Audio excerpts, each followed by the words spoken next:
Hi, this is Sammie Smiles, and I'm your host, Sammie Vance. This podcast is sure to leave you inspired and with a smile. Now let's get right into it.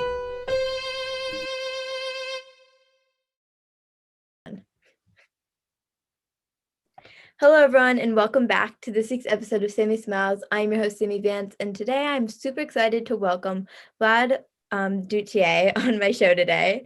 Vladimir is a recipient of the Peabody Award and an Emmy Award winner for journalist, and he is a news correspondent for CBS News and was recently featured on the Reading Rainbow reboot as well. So we were both featured in the same episode. So Vlad, thank you so much for fitting this into your very busy schedule. Hi, Sammie. Thanks for having me. I'm so honored. I'm honored to be interviewing you. So I really enjoyed researching everything that you've done, and I'm super excited for this interview. So you've gotten to do some really incredible things over the years. You've gotten to interview amazing people. You've gotten to travel different places, and it's just so amazing, everything you're doing. So I think that being a journalist is a really interesting, inspiring job. You get to hear about all different news, some inspiring, some maybe a little bit sad, but it's just a very wide range. And a few years ago, I started this podcast, Sammie Smiles, and I did it so that I could hear about other people's stories that inspire me in hopes to inspire other people and make them smile, hence the name.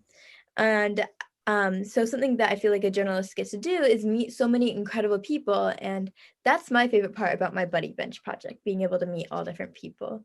And you were actually my 70th guest on my podcast. So that's just really amazing. That is amazing. Congratulations. Thank you. Thank you so much. So for the questions, what inspired you to be a journalist and be on TV? And was it something that you always wanted to do from the beginning? So thank you very much for having me. It's such an honor to be able to speak with you. I know you've interviewed a lot of incredible people, and I'm just really happy to be a part of this very intimate circle of folks that you've had an opportunity to interview. It really means a lot that you would reach out to me and want to talk to me. So thank you for that. And thank you for your question. Yeah, I've always, it's interesting. I always wanted to be a journalist. In fact, when I decided to finally sort of embrace this career path, I sat down and wrote down a list of things that I wanted to do when I was a kid, when I was, your age or even a little younger. And one of those things, as a child, I thought I wanted to be a journalist, a police officer, or a teacher. Those were the three things that I thought would be really, really cool. And journalism always attracted me because of what you just said, right? Which is that you get to meet and interview a wide range of people that are interesting. Everybody that I've ever interviewed, whether they're just a regular person, walking down the street, or a president of a country, has been a fascinating person for me to sit down and talk with. And then you get to travel to interesting places, meet interesting people, and interview them, and also report back to the rest of the world what you're seeing, what people are living through, what people are experiencing in their daily lives. And that's an enormous responsibility that I take very seriously, to tell other people's stories, right? And that always attracted me. Even when I was a little kid, I would remember my parents were big 60 Minutes watchers in my house when I was a child. And I would see people like Ed Bradley or Mike Wallace, or any of the 60 Minutes correspondents, Leslie Stahl, reporting and interviewing interesting people. I remember Ed Bradley, reporting from Asia, and thinking to myself, man, I'd like to do that. I would love to just be in another country talking to people and hearing about their lives. And so, yeah, that's always been a dream of mine. It took me a while to get here, but ultimately I did. And there's not a day that I don't get out of bed and think to myself how lucky and blessed I am to be able to do this job. I love that. And I've even thought about maybe wanting to be a journalist at one point or another, because I've had so many connection with different journalists, and I think what they all do is just so amazing. You get to be a part of this that amazing like circle, and it's just like really cool. But Yeah, yeah.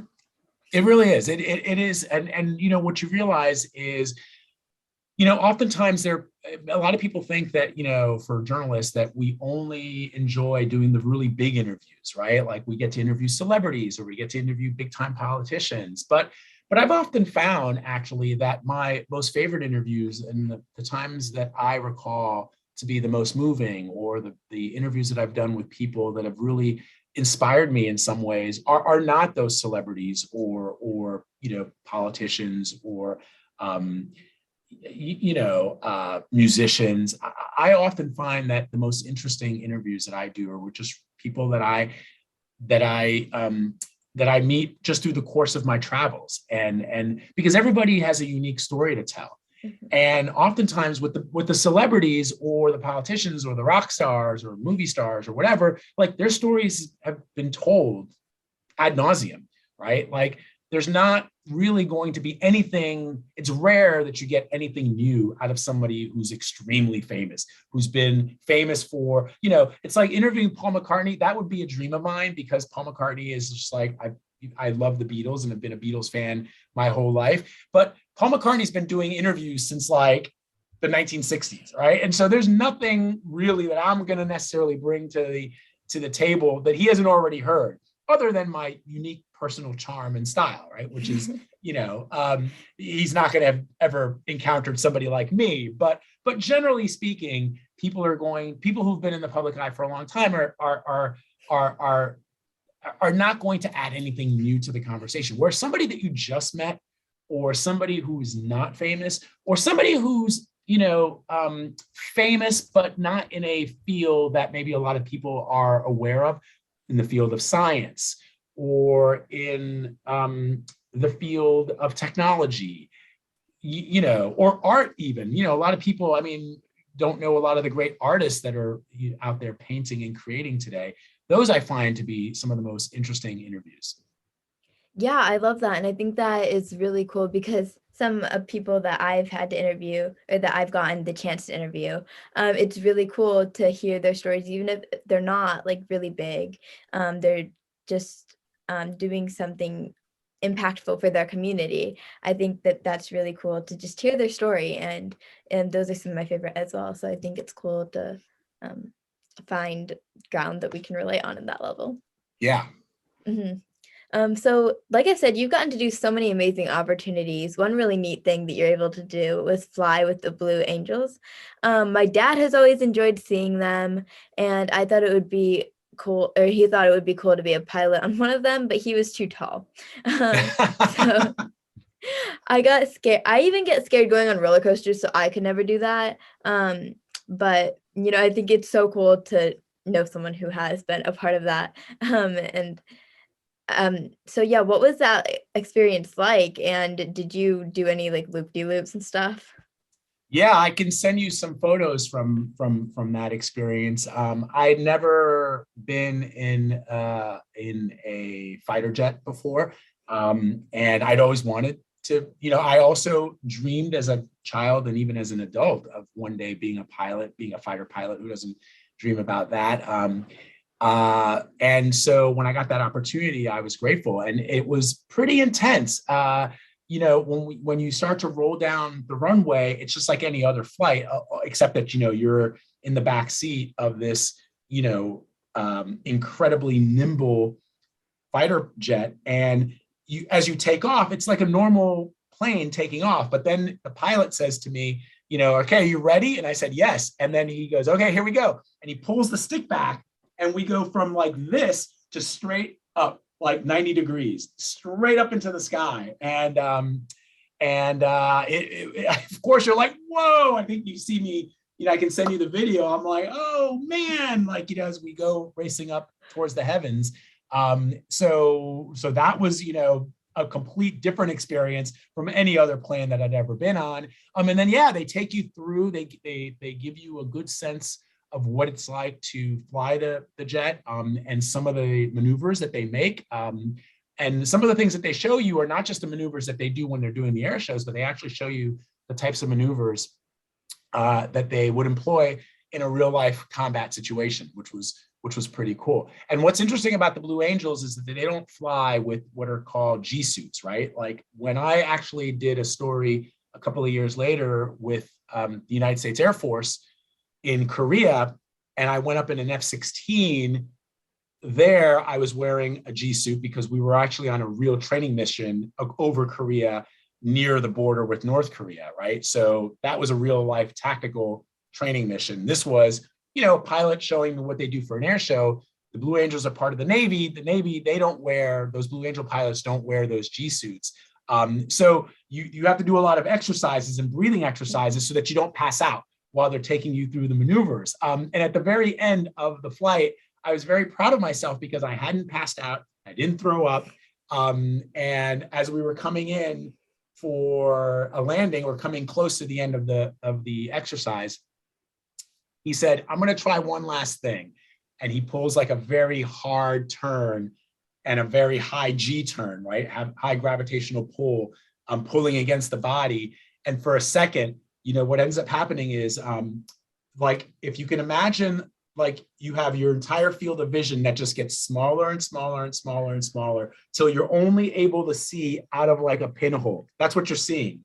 And at that moment, when the pinhole closes and it goes black is when you pass out. And so I passed out for like a split second. Like you can actually see on the video, I'm like, and I go like, and then I pop up as soon as he relents, as soon as he eases on the stick, the blood comes rushing back into your brain and you wake up, and that's what it feels like to pass out. Yeah, in a plane. Wow, that's just like I would never be able to do that ever. That is like crazy. Yeah, it was an incredible experience, and not to put a sad note on it, but that young pilot who took me up was a captain in the Marine Corps. He later, a year after he took me up, he tragically died while training for a Blue Angels demonstration, which was incredibly sad.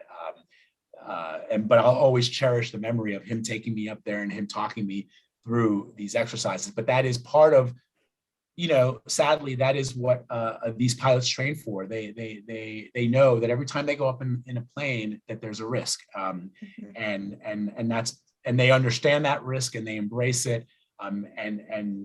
That's part of being a fighter pilot in the Navy, the Marine Corps, the Air Force, or the Army. Mm-hmm.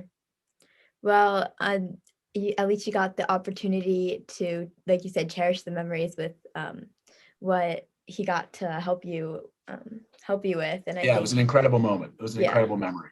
Great memories. And I think that would be really cool to have a memory like that. So yeah, that's really cool. So now let's talk about some people that you've been able to interview throughout the years. You've been able to talk with former presidents such as Bill Clinton, CEOs of companies, royalty, sports stars, and stars such as Oprah Winfrey and Lin Manuel Miranda.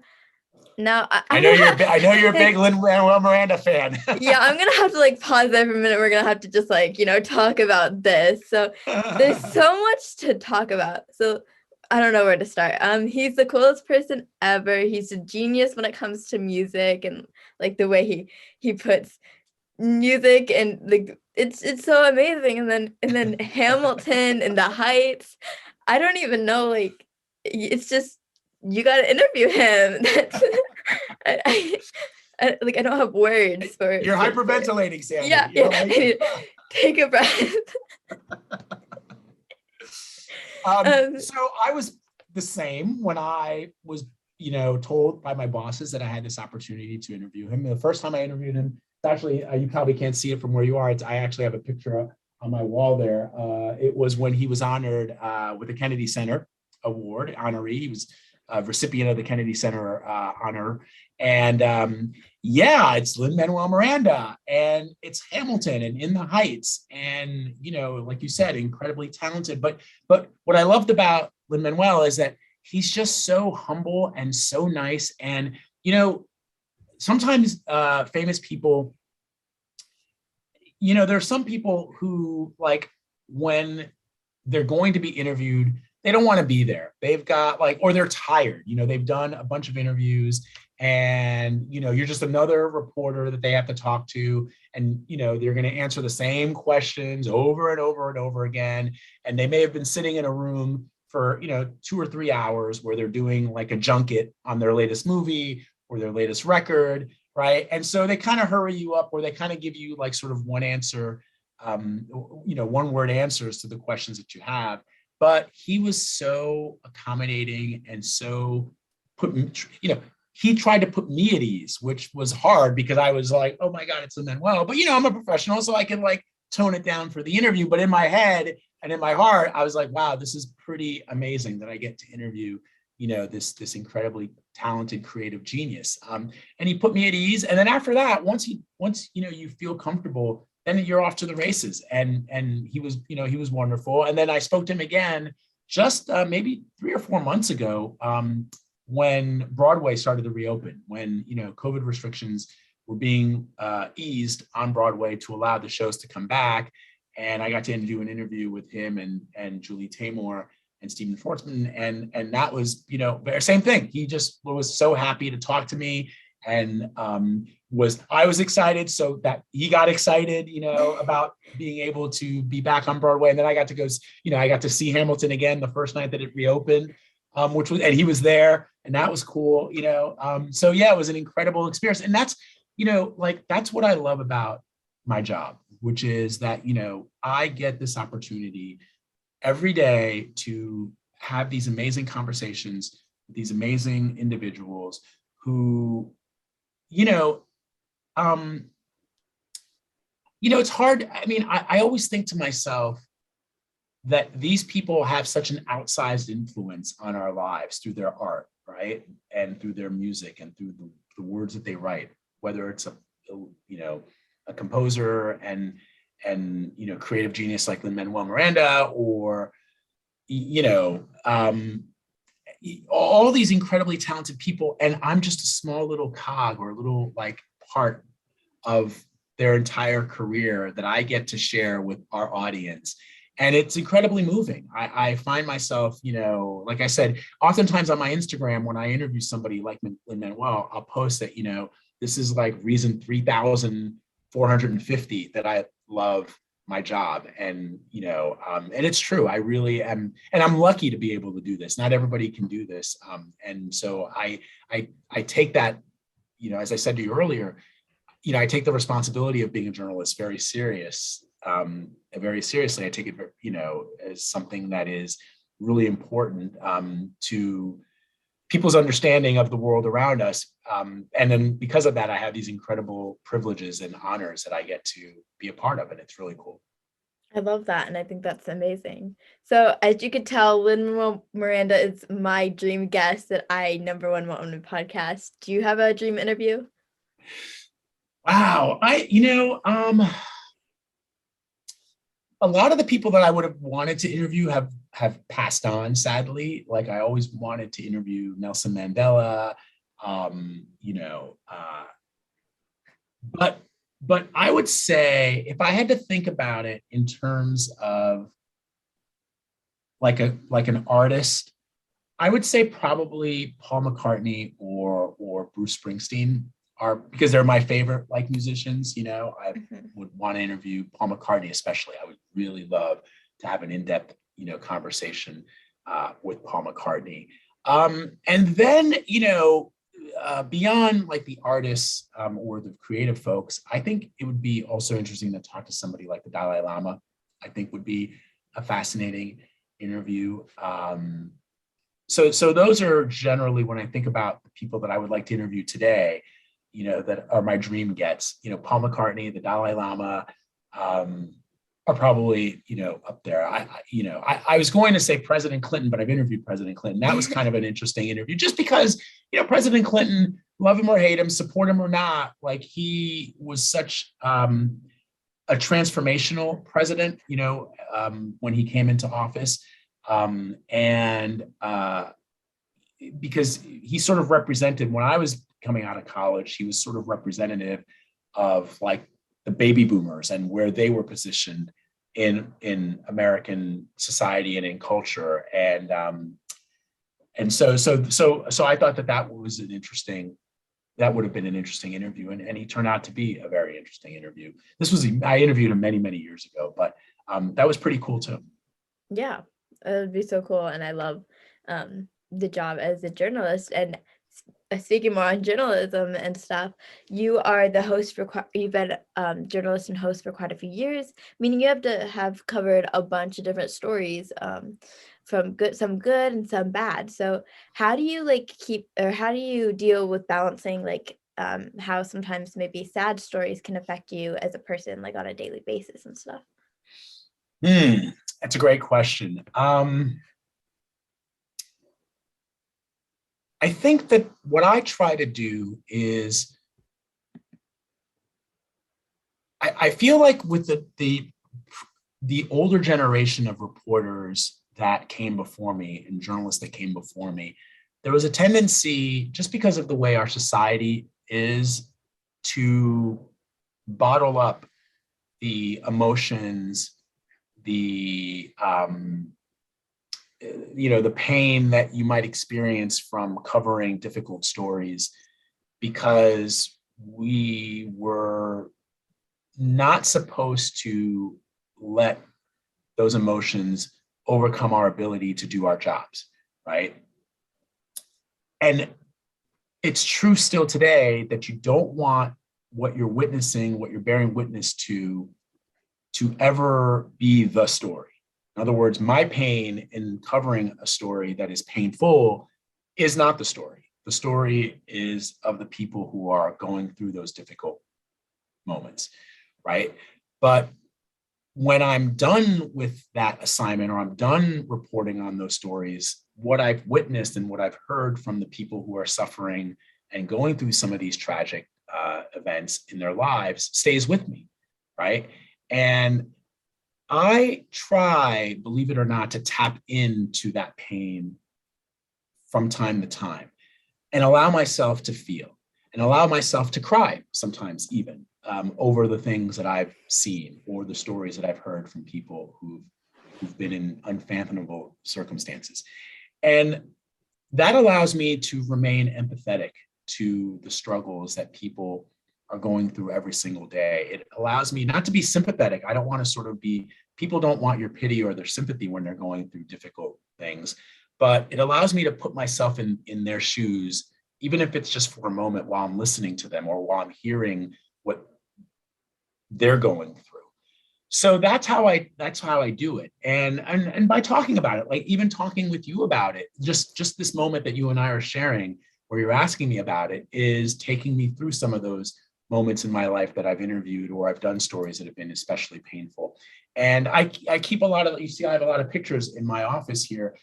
I have a lot of photos from some of those stories, both good and bad, that I keep there in the wall that's over here. And then behind me are some of the, reporters and journalists who I've admired through the years, who've also had to cover difficult and important, subjects. And it reminds me that, that they were able to do it. And so I'm able to do it. It's sort of a reminder that I'm a part of this legacy of journalists who I'm struggling every day to uphold, right? But I try never to bottle up or suppress the emotions that I have in covering the difficult stories, so that if I'm, confronted with something that's especially painful, I'll do my job and I'll do the interview or I'll do the story. But then when I go back to my room or when I leave or when I go home or whatever, if it's something that's enough to make me cry, then I'll cry, or I'll have a chat with somebody about it, about what I'm feeling, what I'm going through, and that's how I stay empathetic, because I think that the most important characteristic or quality that a journalist, if you ever decide that you want to be a journalist, and you'd make an incredible journalist because you're curious. And that's the first thing that I think is the most important attribute a journalist has to have. But the second thing is empathy. You have to be able to always put yourself in the other person's shoes. May not mean that you agree with them necessarily, but that you can see the world through their eyes, even just for a moment. And if you're able to do that, then that empathy comes through in your reporting, in the stories that you tell to the audience. The audience will see through your reporting what that person, that subject, is seeing and experiencing. Does that make sense? Yeah, I love that. That does make sense. And I think that is really important for everyone else to know as well. And I think that's like everything you just said was really amazing. I think that's a really good outlook on everything. And I love that. Thank you so much for sharing that. Sure. Thanks for Yeah. asking the question. It's a question that, is always hard to answer, because there's a lot of people who think that journalists, sometimes you come into a situation, you roll the cameras, you do the interview, and then you leave, and then you go and you do your other thing. And I think the reality is that for many journalists, especially those who cover wars, like, for example, what's happening in Ukraine right now, that, it's like, the way I describe it sometimes is like going to the beach.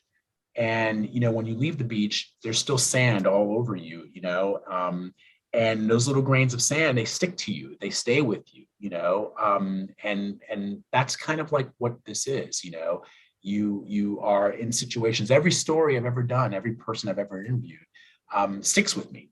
And over time, you do need to, like, get in touch with your inner self to ensure that, because if you bottle up this stuff, it can be detrimental, to your relationships with the people that you love, with your colleagues, and you have to ensure that that doesn't happen. And I think the way that you ensure that that doesn't happen is to, reflect often over the things that you've covered, the people that you've met, to ensure that you remember those people, to remember the ones that, for example, people that tragically pass away or die in tragic circumstances, you remember them and you honor their memories by remembering them, right? Because you know that they lived, they existed, and you were there to share that person's story. And then to share the stories of triumph of those who, survive difficult situations, share those stories too. And the people who exhibit incredible grace under pressure, you want to remember that, and you want to tell people about them. You want to say, hey, Sammie, I interviewed, I'm looking at a picture here of a young man I interviewed whose family was, killed by terrorists in West Africa. He survived, and, but he lost his family, but he was there to tell the story of his father and who his father was. And then I took his story and told, our audience about his father and about this young man's struggles. And through that, now his father is known by millions and millions and millions of people who heard his story. And that's the power of journalism. And for me, I remember him, and I remember his story, and I remember his father's story, and I keep that with me always. I love that. And I think that's just, like I said, really amazing. And again, thank you so much for sharing about that. So on a little bit of a different note, we both recently had the opportunity of being special guests on the very first episode of Reading Rainbow Reboot. Yes. Yeah, I was so honored to be asked to be a part of it and be able to talk about my book and my kindness mission, and it was really amazing. I remember watching a few episodes in second grade of Reading Rainbow, the original, and my mom has told me that she watched it when she was younger. So to me, reading is really important, and I love reading. I'm a big reader. So I think it's really important to, for the new generation and all generations, reading is just really important in everyone's life, whether they know it or not. So for you, what was it like to be a part of Reading Rainbow, and what kind of books do you like to read? Well, like you, I was incredibly, flabbergasted and flattered that Reading Rainbow wanted me to be a part of their premiere episode, because, like you, I love to read. It was, for me, as a child and now as an adult, the one thing that I could always rely on. That when I picked up a book, I would find myself in a fascinating place, or reading about fascinating people, fantastical worlds, it just was food for my soul. It still is, right? I love, love, love to read. And I was the kind of kid that like, I didn't have a lot of friends growing up. Like I was kind of a nerdy kid. I was, very introverted. Um, and and yet when I was reading a book, I could lose myself for hours. Like my mom would, I'd come home from school, finish my homework and pick up a book, and like it'd be 6 hours later and my mom would be like, it's time for bed or it's time for dinner, like put that book away. And I'm still like that now, when there's a book that I really, really love, I can lose myself in it. And that's the power of books. I've always felt that. So that was very cool that Reading Rainbow asked me and asked you to be a part of their first episode. And what kind of books? As a kid, I was really into biographies. I loved reading about, which is kind of cool that now I get to be a journalist because I get to interview these people that, are, change makers or, that have an impact on our history and our world. So I love reading biographies. And I remember when I was maybe, I don't know, like 7 or 8 years old, I got for Christmas, I got a little compendium of biographies of like some famous Americans, and I still remember that it was a little box set of a biography of Eleanor Roosevelt, Louis Armstrong, John F. Kennedy, Amelia Earhart, Benjamin Franklin, and Martin Luther King Jr. And I loved it. I absolutely loved it. And that set me on a kick on reading biographies, which I still do. I still love reading really interesting biographies of really interesting people. The other thing that I really loved reading about as a kid were the Greek myths. I had this huge fascination with Greek mythology. And in fact, I wonder, there was one book in particular that my dad bought me when I was a kid that I still have. And I probably it just set me on the path for Greek mythology, just all those stories, how they related to the real world and the natural world. I love it. And so I still love reading about mythology. That's still a fascinating subject for me. So those are the types of books. And then I also read the classics. I loved reading, Tom Sawyer and The Great Gatsby was a book that I enjoyed reading. J.D. Salinger and The Catcher in the Rye, just all the classics that everybody loved. I also, was a huge fan of those books. But I would say now as an adult, I probably read still more nonfiction books than I do fiction books, although I do read a couple. Or I read books about music or film. I read an interesting book recently about the making of The Godfather, which I thought was really cool because I love movies too. So I do like reading a lot of non fiction books. And I guess when it comes to fiction, let's see what I like in fiction. It depends. Now as an adult, I will read fiction books that people recommend. Mm-hmm. So if it's Underground Railroad by Colson Whitehead, for example, that's a recent book, fiction book that I read because somebody recommended it to me. I will read a book that's been recommended to me. But generally, I seek out nonfiction books and usually accept recommendations for fictional books, if that makes sense. Yeah, I love sci-fi books. I love it. Yeah, so Hunger Games, Divergent, Maze Runner, things like that. I'm so into them and I will read them all the time. I love them so much. I read Hunger Games. I liked Hunger Games. I read Ready Player One. Did you read that? I've heard of it, but I have never read it. That's a cool book. I think you would enjoy. What about Harry Potter? I honestly could not get into Harry Potter. I didn't really like it. You're probably one of the only. That's really funny. Yeah, I know. People are "Oh, you would love Harry Potter." I'm I've tried it, not really. So it's funny, Sammie.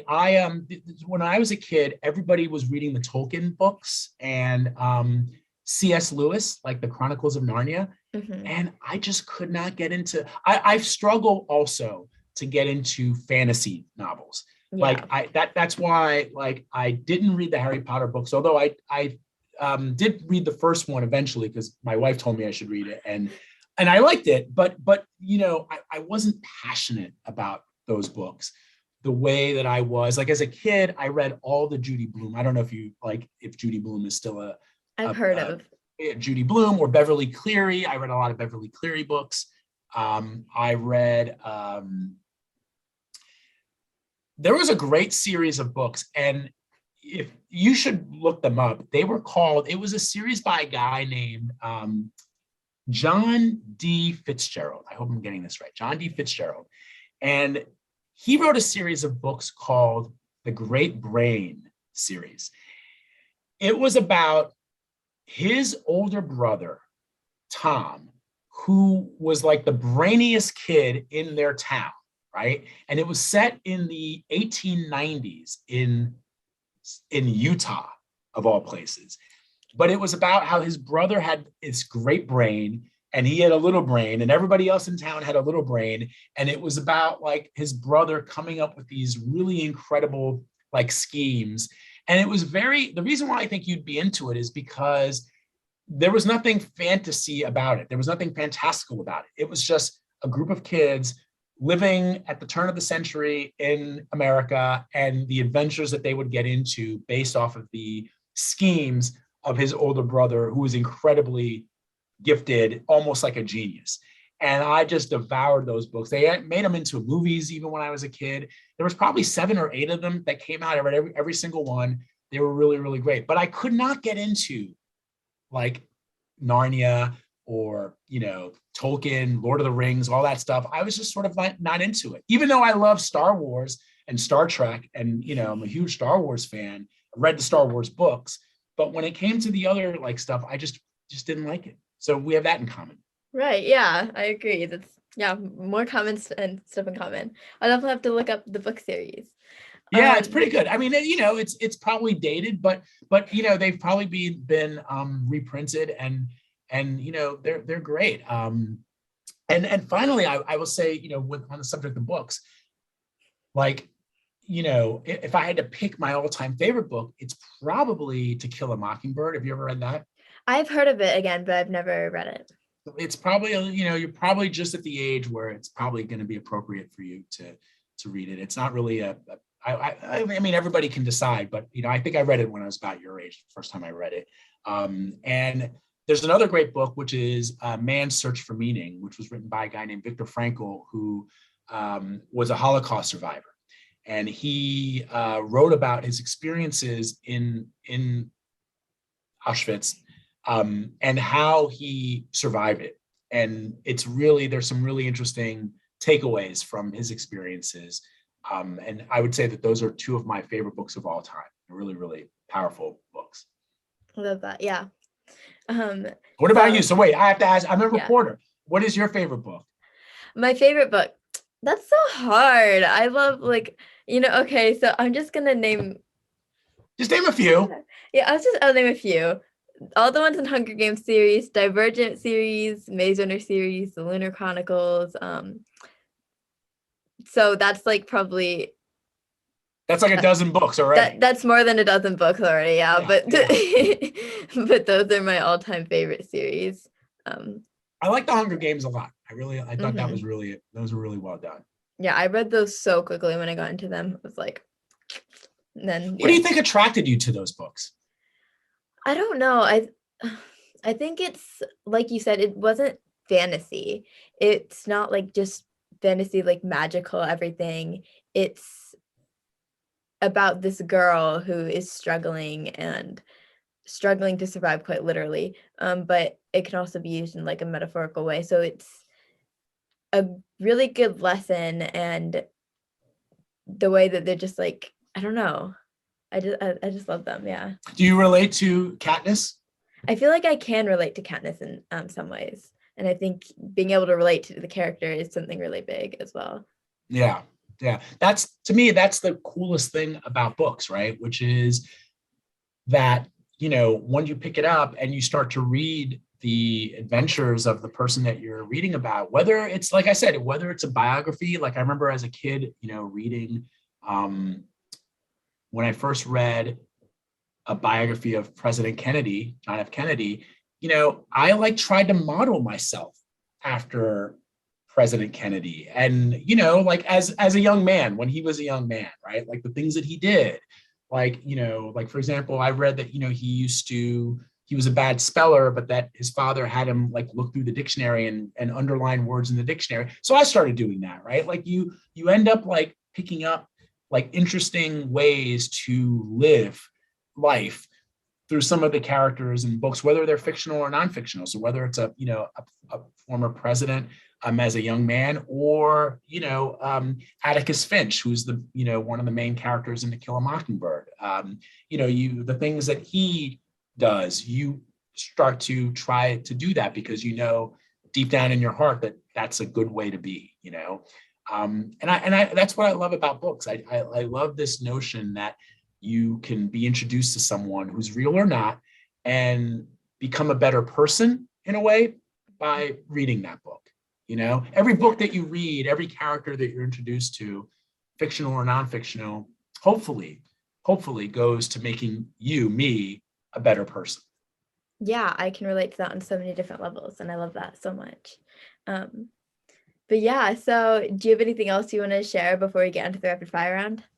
Oh, rapid fire. No, I mean, I like this is so much fun. I am very happy to be able to talk to you about this. I love coming into contact with fellow bookworms because, it's interesting too. Like, it's like I said, when I was a kid, like I wasn't very sporty, like, like I wasn't a good football player or couldn't throw a baseball, I just sucked at all sports, but I love to read. And like, that was kind of like when I was a kid growing up, it was sort of, you were seen like as a nerd, a bookworm, like, and now like, it feels like it's okay to be nerdy. It's okay to be a bookworm. No one's going to shame you for that because I believe honestly that if it were not, I think for me that my love of books directly led to me being a journalist, which ultimately led to me and you sharing this moment together, right? If I wasn't a bookworm, you and I wouldn't be here talking to each other. Right. I think that we definitely have to set up a complete separate Zoom meeting to talk about books and all books. Yeah. But yeah, I think that is so cool. And the connections that it's all, the chain reaction that everything exactly. is. Yeah. All right. I'm ready for your rapid fire. Okay. So I'll just ask you a few questions and you can answer with the first thing that comes to mind. Okay. All right, here we go. What's your favorite color? Blue. Favorite food?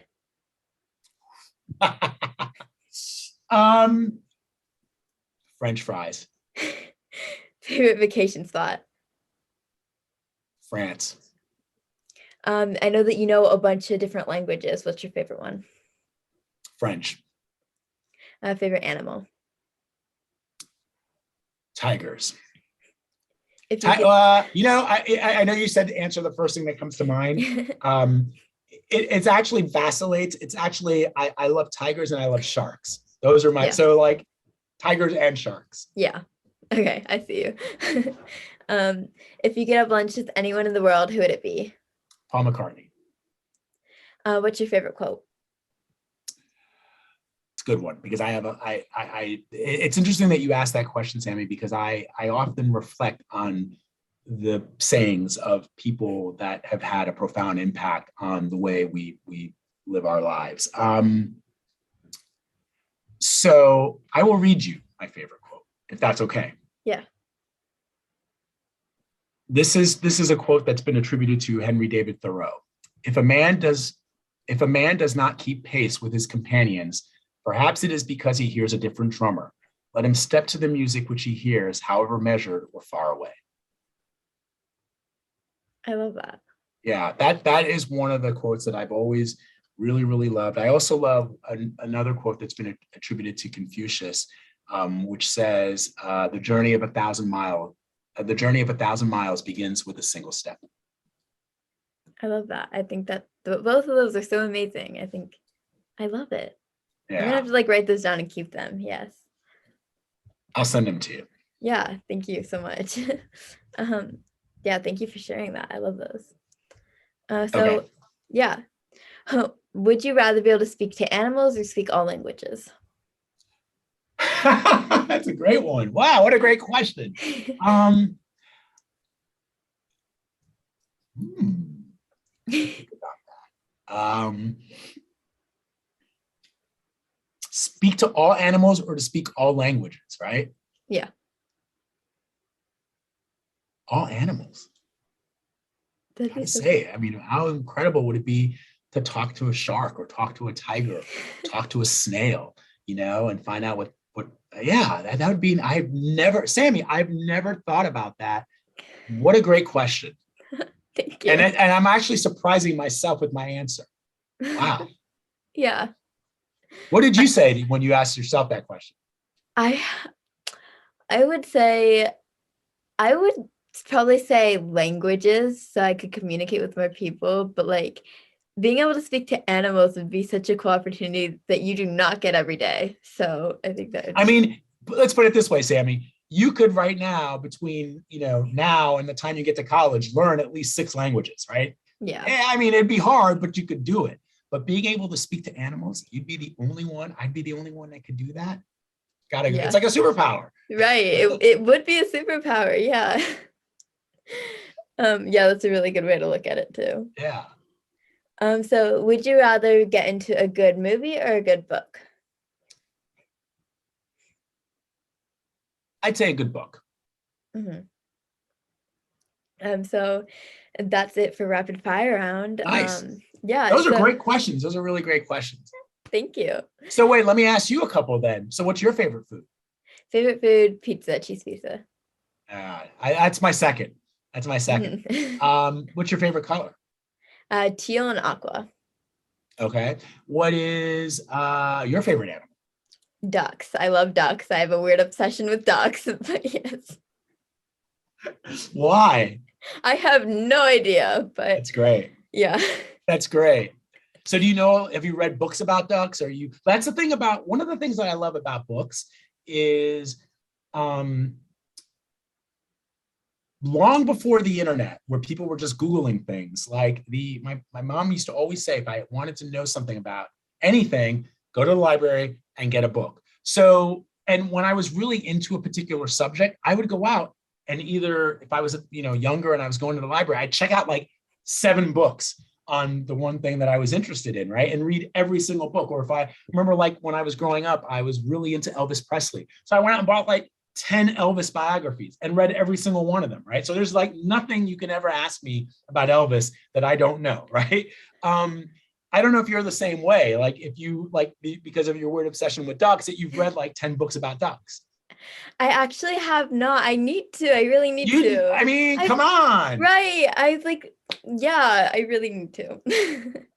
Because, like I remember a couple of years ago, I got into pigeons. First, don't ask me why.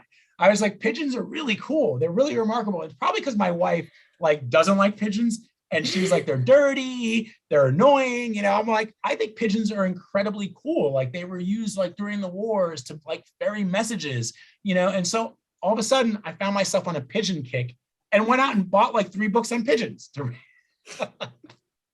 So I await to hear about, your excursion into the duck world of literature.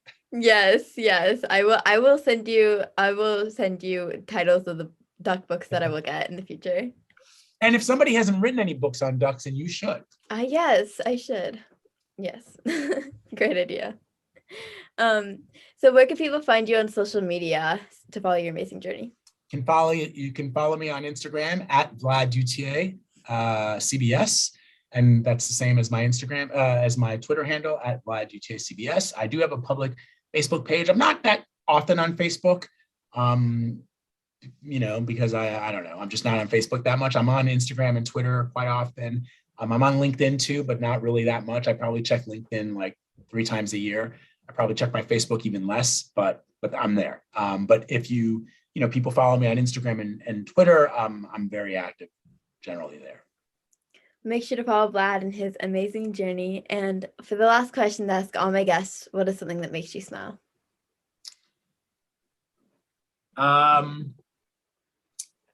When I get to interact with people like you. that makes me smile. As you can see throughout this entire interview, I've been doing a lot of smiling. There's nothing, that makes me smile more than interacting with somebody who's interesting, who's funny, who's smart, who has a lot of important things to say. It makes my day. And I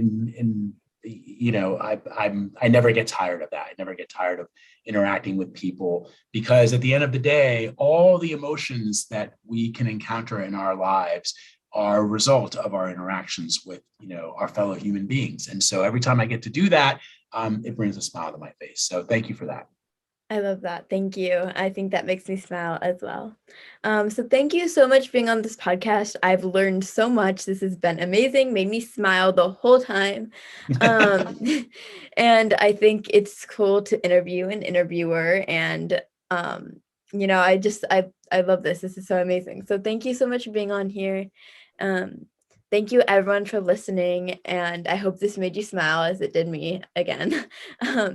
But remember that you don't just have to be an adult to make a difference. You could be a kid too. I hope you have a great day. Bye.